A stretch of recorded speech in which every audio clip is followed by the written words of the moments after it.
limitations in their minds, who have lost that fire in their eyes. You aren't given any breaks in life. You make them for yourself. We are all being tested in life. And how you face that test determines the rest of your life. There's a lot of times where I don't know how I'm gonna move forward, but I ask myself one question: can you take another step? And that answer is always yes. Wherever focus goes, energy flows. So why don't we tap into that power now for your business and life? The part of beginning to get unstuck, you've got to decide that the behavior pattern that you have adopted doesn't work for you. You've got to change your strategies, and changing your strategy means reinventing your life, recreating you, and you have the power to do that. You want to take responsibility for your life. You can decide that you're going to change, that you're not going to be a wimp. I got me here, I can get me out of this, and I'm getting out. It's not easy reaching your dreams.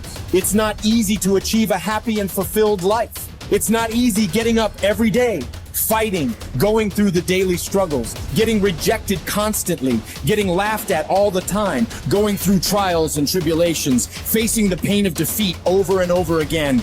It is not easy, but if you do it, it is worth it. See, when people ask you, say, how you doing? Even if you're having some difficult times, say, I'm blessed and highly favored. Because anytime you wake up and you don't have a white chalk outline around your body, it's a great day. You got to tell yourself that no matter what gets in my way, I'm going to keep going. I'm going to keep moving. I'm going to keep winning.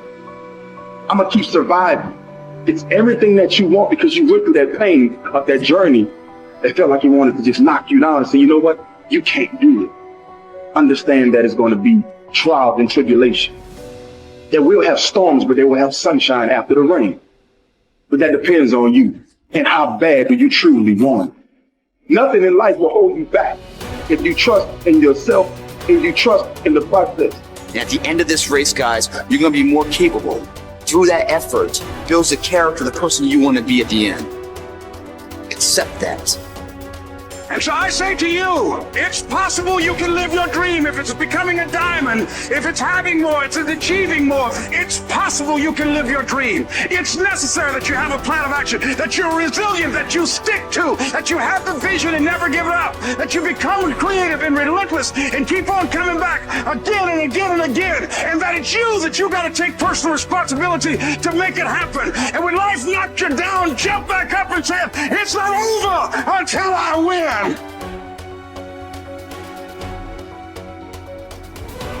What does success look like? What does it take? A human being has come with such open sense of possibilities. Those who are committed to being successful with whatever they're doing, one important aspect of their life is that is what gets you across so many lines in our life, so many barriers in our life. This happened in your school, maybe later in your university, later in your work. It's happening to people, maybe not everyone, but to a whole lot of people. Their commitment to success is weak. They want to succeed. They will take 3 steps. Then something little interesting happens here. They will go away here. They will go away there. They will go away there. Hey, I want to live. Their commitment to success is weak. Either situations around them in some way, situations can impede you from doing what you're doing very easily. Many times it happens to everyone. But when this happens, people weaken their commitment for their success. Maybe physically they'll feel a little weak. They will weaken their commitment to success. Maybe their emotions slosh around a little bit. They will weaken their commitment to success. So our commitment to success should not weaken because there is social drama going on, or physiological drama, or psychological drama. Whatever happens, your commitment to success should not weaken. That is what gets you across so many lines in our life, so many barriers in our life. So what does success look like? What does it take? Those who have been very successful, either in music, sport, art, business, spiritual process, doesn't matter what.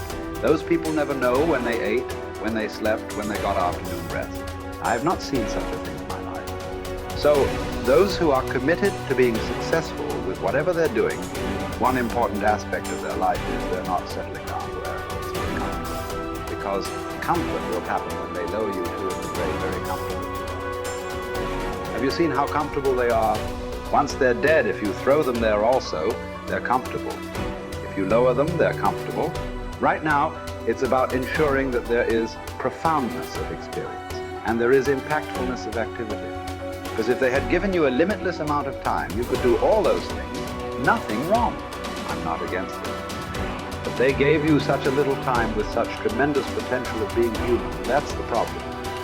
If creation had made you like an earthworm, I'm not saying there's anything wrong with an earthworm. It is just that it's a unipolar potential.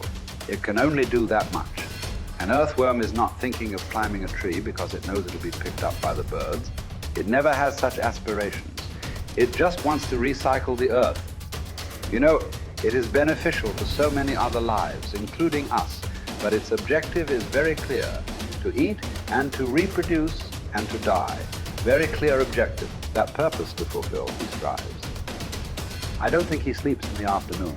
I don't think so, because many afternoons I've seen earthworms. They were all vigorously active, but a human being came with too many potentials. Because of that, it needs a certain level of striving for a human being to forget about the world, to consider yourself successful. If your idea of success is you're doing little better than your neighbor, I call that sickness. That is not success. You are happy that your neighbor is worse than you. Is this sickness or success? It is sickness. But in some way, you feel fulfilled with what you're doing. Let's consider that as success for now.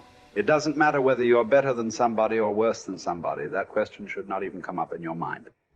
But in some way, you feel you're using yourself fully, and there's a certain sense of fulfillment in your activity.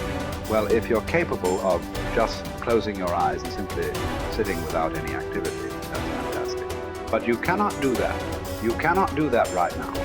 In the states that you are, you can't simply close your eyes and become still. Instead of being busy, you will become preoccupied. That doesn't mean you're improving, that means you're regressing in some way. The problem about this success is people always making judgments. I did this, I did that, maybe this didn't work, maybe this is a mistake, that's a mistake. There's no such thing in life. See, at one time you were a monkey, all right. Hey, this is not me, this is that Englishman, you know. Charles Darwin said you were all monkeys. At one time you were a monkey just a brief while ago. Was it a mistake that you committed? That you were a monkey? Or was it just a certain stage of evolution? Was it a mistake or was it just a certain stage of evolution? Similarly, since you were born, because as a human being, you're born largely unformed, unlike other creatures. Other creatures, if their food is taken care of, they know what to do with their life. Because human being has come with such open sense of possibilities. You come unformed. You don't come fixed. You have to fix yourself. Different people throw different types of balls at you.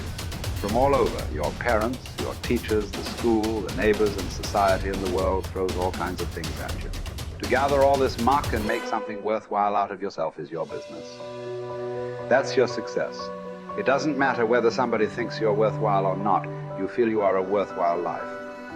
Good enough for now. World may not recognize. It doesn't matter. But you know you are worthwhile.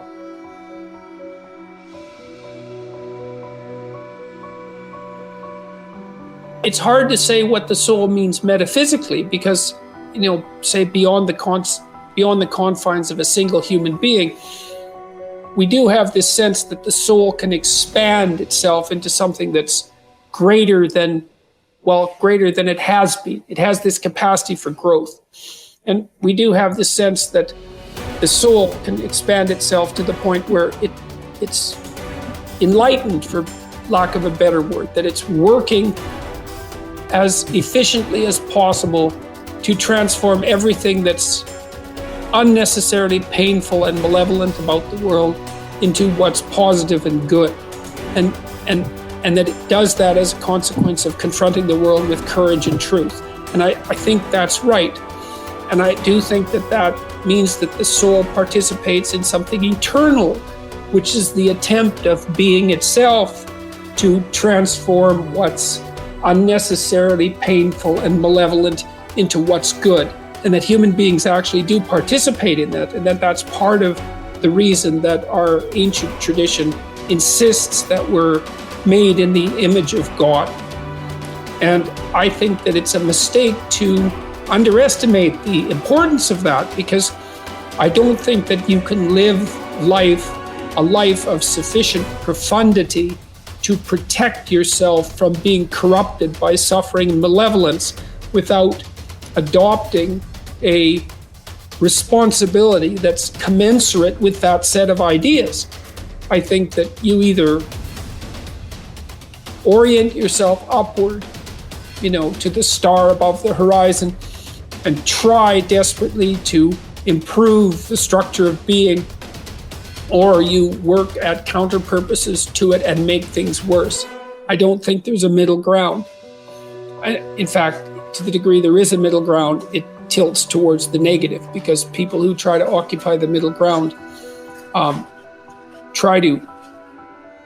generally try to accrue the benefit, let's say, without adopting any of the risk. And that's not acceptable, not helpful. So that's a soul to me.